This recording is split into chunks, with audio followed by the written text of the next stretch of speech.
Alright guys, I promise you that we're going to spin this kind of copper disc, this motor, and I'm going to do it today. For those of you who didn't follow the previous video, just want to say again, the device is not complete, it's not going to fly yet. This part called the commutator, which is like a secondary stator, I'm not sure exactly how to make. However, in this video I would like to demonstrate how this thing is spinning, how it's behaving mechanically, okay, how it's built mechanically. To spin this copper disc, which is 3 kilograms actually, we need this kind of DC brushless motor, which is 3 phases motor. Also, we have a shaft coupler. We couple the DC brushless motor with this coupler here right now. And in addition to this coupler, I create another one, which is this one. This is detachable coupler.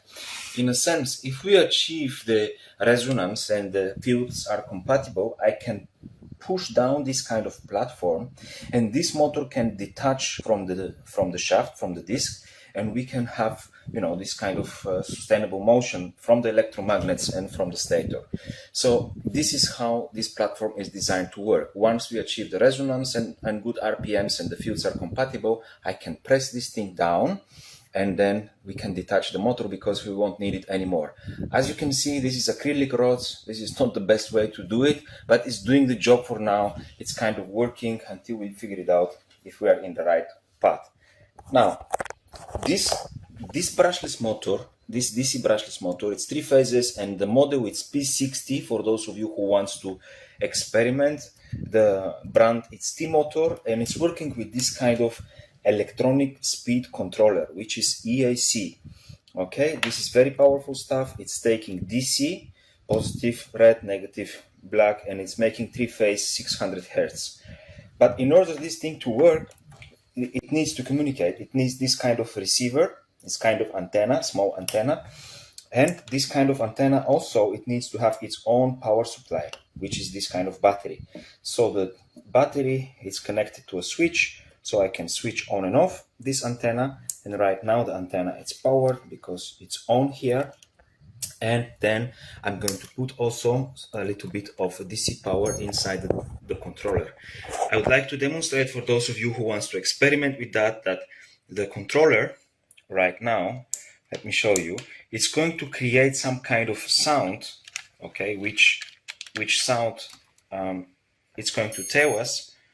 If we are below 20 volts, you can see that it's beeping constantly. It's telling us that it needs more voltage. There is a threshold of voltage about 20 volts, and once you go above that, the sound will change. Now it's a different sound, okay? It's telling us that it's not communicating with the controller. This is the controller that we're going to spin the motor. The antenna is on, but the controller is off. So if I switch now on also the controller, this kind of joystick, you see one long sound, and now it's telling us that the disc is ready to spin. So let's spin it. This is 40 volts here, it can go up to 48 volts.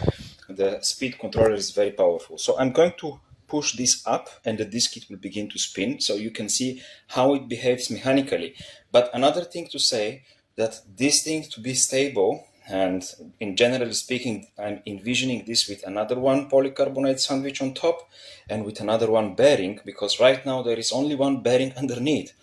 All of this is spinning in one bearing, and there is no symmetric, you know, support for this thing to be without vibes and without gyroscopic wobbling. So even without the second bearing, this thing behaves pretty good, and I would like to demonstrate that. So you can see it starts smooth. The sound, it's, you know, it's okay. And if we have some kind of vibration, most probably they will come from here, because this thing it's like a PVC foam and it's kind of polycarbonate rod. But you can see we have a decent RPMs, maybe a few hundred RPMs. I can continue to rise up the RPMs. Right now I'm not inputting any kind of current here. I'm just spinning the disc to see how it behaves mechanically, how smooth it's rotating, even with one bearing. Now we are maybe more than 2000 RPMs. I can measure this. I have a tachyometer, but right now I'm shooting with one hand the video, and it's not very easy for me to do that. I will boost it so we can see what's going to happen.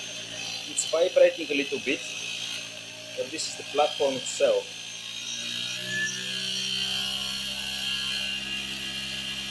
So yeah, there are some vibes now. This disc, it's not fixed.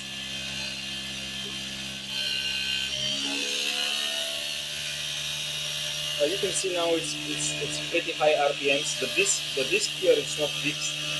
I'm relying on the weight of the disc to not move, but maybe with a higher RPMs,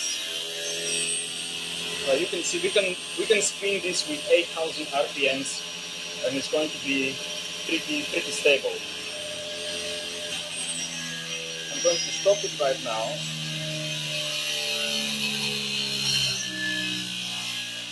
So I'm going to stop it right now, and just wanted to share that again, if we have another one bearing here with the polycarbonate sandwich, all this wobbling will be much less. And also if we have a different stand, make it a little bit properly, we're going to have also, we improve this kind of vibration and stuff. But even with those vibes, we can spin this fast enough to see if we create the fields to be compatible and to have resonance, and the disc can be spin by itself. So it's not perfect, but like a prototype, like a first kind of, prototype, it's not bad. It's good enough for this kind of experiments. So this is what I wanted to share. You need the brushless DC motor if you want to make any kind of home experiments. You need electronic speed controller, some kind of receiver. Some of the receivers have their own power directly from the EAC, but this particular one, it needs external power supply, and you need some kind of controller like joystick, because this thing actually, it's motor for the industrial drones, and it's designed to work with this kind of joysticks. But this is everything in this video. Please let me know in the comments what other videos you want me to make, what other thing you want me to show and share, and I will do that. So thank you for watching. See you in the next video.